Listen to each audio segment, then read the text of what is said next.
नमस्कार दोस्तों, आज हम एक ऐसे टॉपिक पे बात करने वाले हैं आप सभी से जिस पे लोग बात करने में कतराते हैं। और इस वीडियोस बनाने का मेरा मकसद एक ही है कि अभी जो ये कोचिंग, स्कूल, ट्यूशन में लोग पढ़ाने के लिए बच्चा तो भेजते हैं, लेकिन कुछ दिनों के बाद 6 मंथ, 5 मंथ या साल भर या 2 मंथ, 4 मंथ के बाद ट्यूशन से बच्चा को जब फ़ी मांगा जाता है तो हटा देते हैं और ये बोलकर हटाते हैं कि पढ़ाई अच्छा नहीं हो रहा था। हमें ये नहीं समझ में आता, जब आप पढ़ाई अच्छा नहीं हो रहा था तो फिर 2 मंथ से यहाँ पे अपने बच्चों को भेजकर क्या कर रहे थे। सपोज दैट आप मानिए हमारे गांव देहात में अधिकतर लोग मजदूरी करके कमाते खाते हैं, अपना जीवन चलाते हैं। बहुत कम लोग हैं जैसे बिजनेस वगैरह अपना पर्सनली कुछ करते हैं। सोचिए, आप अगर अच्छा काम नहीं कर रहे होते तो क्या आपको अगला काम पे रखता? क्या आप वहाँ पे मजदूरी करने के लिए सक्षम होते, या आपको मजदूरी जहाँ पे कर रहे हैं वहाँ से निकाल दिया जाता? और मजदूरी अगर आप कर रहे हैं, आपको कराकर मजदूरी पैसा ही ना दिया जाए, जैसे मान लीजिए 2 मंथ आपने मजदूरी किया, वहाँ से पैसा ही ना मिले, तो आपके मन में क्या चलेगा? क्या आप अपने आप को चला पाइएगा, अपने फैमिली को चला पाइएगा? नहीं। आप मजदूरी करते तो वहाँ कपार पे चढ़े होते हैं कि हमें पैसा दीजिए। लेकिन सोचिए ना, एक टीचर का हालत क्या होता है। सुबह 6 या 7 बजे से पढ़ाना स्टार्ट करता है, दिन भर चिल्लाते फिरता है। क्या उसका मजदूरी नहीं बनता? क्या उसकी पैसा मारकर खा जाना अच्छी बात है? ये सभी गार्जियन तो नहीं करते हैं, लेकिन 100 में से 60%, मात्र 40% भी नहीं, 30% ही ऐसे गार्जियन हैं, पेरेंट्स हैं, जो टाइम टू टाइम पैसा दे देते हैं, पे कर देते हैं। लेकिन कुछ ऐसे भी गार्जियंस हैं जो कि टाइम पे पैसा नहीं पे करते हैं। इस मंथ का उस मंथ में करेंगे, उस मंथ का उस मंथ में करेंगे, तो ये सोचता है हालांकि आदमी कि चलो दे देता है, ये कोई बात नहीं। लेकिन सोचिए, अगर आपको जहाँ पढ़ाना है 5 दिन 7 दिन का ट्रायल लीजिए, बोलिए टीचर से कि हम 7 दिन पढ़ा के देखेंगे, अगर अच्छा पढ़ा रहे हैं आप तो हम एडमिशन लेंगे। सबसे बड़ा बेवकूफ़ी होता है हम लोगों का, ट्यूशन या स्कूल संचालक का या कोचिंग संचालक का, कि वो ऐसे ही रैंडम एडमिशन ले लेते हैं और पढ़ने के लिए छोड़ देते हैं। मंथ लगता है तो फिर बोलेंगे ला के दिया तो भी ठीक, नहीं तो फिर भी पढ़ रहा है। सबसे बड़ी मूर्खता हम लोग का यही है, और ये नियम हमको लगता है कि सभी टीचर्स, स्कूल हो या ट्यूशन हो, इन जगहों पे चेंज होनी चाहिए। और चेंज करके कम से कम 3 मंथ, 6 मंथ और 12 मंथ का ऐसा कुछ प्लान लाना चाहिए जिसमें पैसा पैड हो तो आप पढ़ाइए, अन्यथा नहीं पढ़ाइए, क्योंकि आपकी मजदूरी का परवाह कोई नहीं करने वाला है।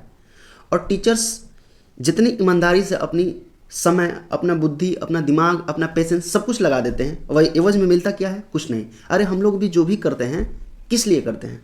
ताकि हमारा भी घर चल सके, हमारी भी ज़रूरतें पूरी की जा सके। हालांकि ये छोड़िए ना, आप गांव देहात की ट्यूशन और कोचिंग्स या स्कूल में डेवलपमेंट क्यों नहीं हो पाता है, कभी सोचा है आपने? कारण इसका यही होता है कि टीचर पढ़ाना तो स्टार्ट किया, लेकिन जिस टाइम पे फ़ी मिलना चाहिए वो फ़ी ही ना मिला। तो फिर सोचिए, अपनी ज़रूरतों को पूरा करना तो छोड़िए, जो मूलभूत आवश्यकताएं हैं एक कोचिंग्स में, एक ट्यूशन्स में, एक स्कूल में, उसको भी लाने योग्य वो नहीं रह जाता, क्योंकि उसके पास पैसा ही नहीं होता है। और बच्चा देखिएगा तो लाइन लगाया है 200, 300, 400। कम से कम कितना भी छोटा कोचिंग रहे तो उसमें 50-60 बच्चे अवश्य मिलेंगे। फ़ी के नाम पे जीरो है। अगर 60 बच्चे पढ़ रहे हैं कहीं किसी कोचिंग में, किसी ट्यूशन्स में, अगर वहाँ पे फ़ी का वैल्यू देखा जाए तो मात्र उसमें से जमा करने वाले 20% होंगे। बाकी 80% ऐसे बच्चे होंगे जो कि फ़ी ही नहीं जमा कर रहे होंगे, या जमा कर भी रहे होंगे तो 6 मंथ पे, 8 मंथ पे। ऐसे किसका चलता है ट्यूशन, या ऐसे किसका घर चल सकता है? तो आप लोग से हाथ जोड़ के रिक्वेस्ट है कि कहीं भी अपने बच्चों को भेजिए, कम से कम वहाँ पे टाइम पे फ़ी जमा कर दीजिए। हालांकि स्कूल का और ट्यूशन का लगभग नियम अब आज के डेट में हो गया कि तारीख 1 से लेकर 10 तारीख के बीच में फ़ी को जमा करना होता है। लेकिन आप लोग को 10 दिन का मोहलत दिया जाता है, उसमें भी ये काम नहीं कर पाते हैं। और जब प्रेशर दिया जाता है बच्चा पे, बच्चा जाकर घर पे बोलता है, तो आप बोलते हैं कि वहाँ पे पढ़ाई अच्छा नहीं हो रहा था। क्या ये पढ़ाई का जो सिस्टम है आपको 4 मंथ या 6 मंथ के बाद पता चला? ऐसा ना कीजिए, 1 हफ्ता में देख लीजिए, अगर पढ़ाना है तो पढ़ाइए, अन्यथा यहाँ से अपने बच्चों को ले जाइए और किसी अच्छे ट्यूशन्स में आपके अनुसार जहाँ बेहतर क्वालिटी की पढ़ाई होता हो वहाँ पे कराइए। नहीं भेजिए यहाँ पे, क्योंकि यहाँ पे दोनों डिस्टर्बेंस हो रहा है, बच्चा भी डिस्टर्ब हो रहा है और टीचर भी डिस्टर्ब हो रहा है। हर टीचर का पढ़ाने का जो क्वालिटीज़ है, जो मेथड है, वो अलग अलग होता है, और बच्चा ज़्यादा दिन तक जहाँ पढ़ता है उस मेथड को पकड़ लेता है, पढ़ने के तरीका को पकड़ लेता है, और फिर उस बच्चे को अलग ट्यूशन में भेजिएगा, फिर वो कन्फ्यूजन में होगा। अरे ऐसे टाइम वेस्ट करने से तो फ़ायदा है कि कहीं एक जगह सीमित रखिए, ढूंढ लीजिए पहले 6 मंथ, साल भर, या जितना भी समय लगे आप ट्यूशन्स को अच्छे से खंगालिए, ढूंढिए, और जहाँ अच्छा ट्यूशन्स मिले आप वहाँ भेजिए। आप लोग से मेरा नम्र निवेदन है कि आप किसी भी टीचर्स का स्कूल हो, कोचिंग हो या ट्यूशन्स हो, फ़ी बकाया मत रखिए, क्योंकि वो भी एक मजदूरी की तरह ही है। फ़र्क इतना है बस कि वो प्रोफेशनली नहीं है, लेकिन प्रोफेशनल की तरह काम किया जाता है वहाँ पे, और उस चीज़ का हक मार के आप बैठ जाएं, ये जायज़ चीज़ें नहीं है।